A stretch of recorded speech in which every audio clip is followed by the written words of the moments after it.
So do you really memorize famous people's last words? She ran up beside me and grabbed my shoulder and pushed me back onto the porch swing. Yeah, I said, and then hesitantly I added, you want to quiz me? JFK, she said. That's obvious, I answered.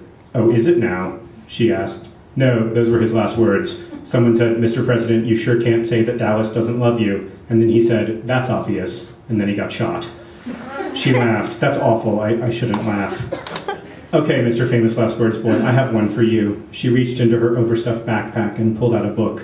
Gabriel Garcia Marquez, The General in His Labyrinth. Absolutely one of my favorites. It's about Simón Bolívar. I didn't know who Simón Bolívar was, but she didn't give me time to ask. It's a historical novel, so I don't know if this is true, but in the book, do you know what his last words are? No, you don't, but I'm about to tell you. And then she lit a cigarette and sucked on it so hard for so long that I thought the entire thing might burn off in one drag. She exhaled and then read to me. He, that's Simón Bolívar, was shaken by the overwhelming revelation that the headlong race between his misfortunes and his dreams was at that moment reaching the finish line. The rest was darkness. Damn it, he sighed. How will I ever get out of this labyrinth?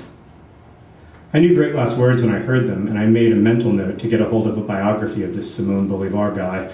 Beautiful last words, but I didn't really understand. So what's the labyrinth? I asked her. And now is as good a time as any to say that she was beautiful. In the dark, beside me, she smelled of sweat and sunshine and vanilla, and on the thin moon night I could see little more than her silhouette, except for when she smoked, when the burning cherry of the cigarette washed her face in pale red light, which is a very romantic image, but you shouldn't smoke. But even in the dark, I could see her eyes like fierce emeralds. She had the kind of eyes that predisposed you to supporting her every endeavor. And not just beautiful, but hot too, with her chest straining against her tight tank top, her curved legs swinging back and forth beneath the swing, flip-flops dangling from her electric blue painted toes. Her mouth close enough to me that I could feel her breath warmer than the air. She said, that's the mystery, isn't it? Is the labyrinth living or dying?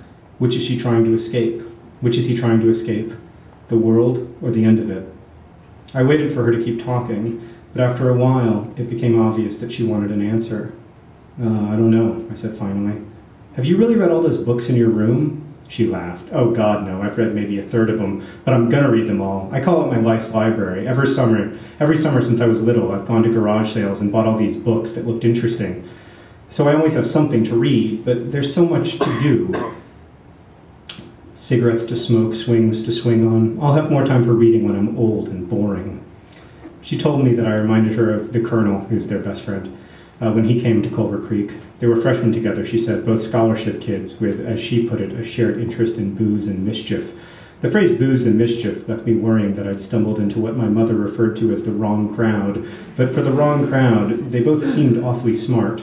As she lit a new cigarette off the butt of her previous one, she told me that the Colonel was smart, but hadn't done much living when he got to the creek. You're smart like him, she said. Quieter, though, and cuter, but I didn't even just say that because I love my boyfriend. Yeah, you're not bad either, I said, overwhelmed by her compliment. But I didn't just say that because I love my girlfriend. Oh, wait, right, I don't have one. She laughed. Yeah, don't worry, Pudge, if there's one thing I can get you, it's a girlfriend. Let's make a deal. You figure out what the labyrinth is and how to get out of it, and I'll get you a girl. Deal. We shook on it. Later, I walked toward the dorm circle beside Alaska. The cicadas hummed their one-note song just as they had back home in Florida. She turned to me as we made our way through the darkness and said, when you're walking at night, do you ever feel creeped out, and even though it's silly and embarrassing, you just want to run home? It seemed too secret and personal to admit to a virtual stranger, but I told her, yeah, totally. For a moment, she was quiet, and then she grabbed my hand, whispered, run, run, run, run, run, and took off, pulling me behind her. So that's a chapter from Elizabeth. Which I haven't read since I was, in 3 years, but I don't like anymore, confirmed. But I hope that you still like it. Yeah, so I think that's all I'm going to read because I'm incredibly embarrassed having read Looking for Alaska, although interested in it. It's just kind of surreal for me.